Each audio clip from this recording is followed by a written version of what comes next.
Most central Georgia counties report rising COVID-19 numbers, with some numbers quadrupling over the past couple of weeks.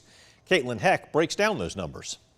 Let's start with a look at the statewide case curve. Right before the state's 2-week preliminary window, Georgia averaged about 1,400 new cases a day. That's up from 800 less than 3 weeks before. But the real surge starts within the preliminary window. The state's still counting test results from this time frame, so we typically see these tallies go up as more tests get factored in.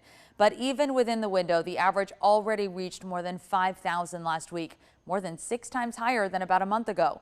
Cases are still only about half of what they were at the last peak in August, though.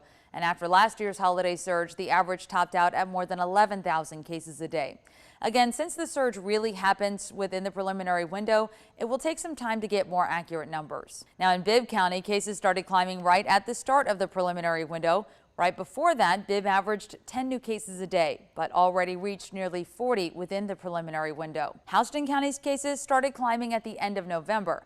Houston's average jumped from 5 to 11 by mid-December. Within the preliminary window, though, the average has already reached almost 50. And according to the CDC, the Omicron variant is responsible for about 95% of cases in the Southeast.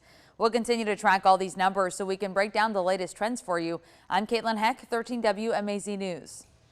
With a rise in cases, Georgia is also seeing a rise in testing scams. Today, Attorney General Chris Carr and Health Commissioner Dr. Kathleen Toomey warning Georgians about scams and what to look out for.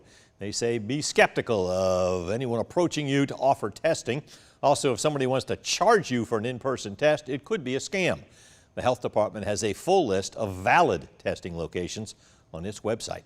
And new tonight, the CDC says Americans who catch the coronavirus only have to isolate for 5 days.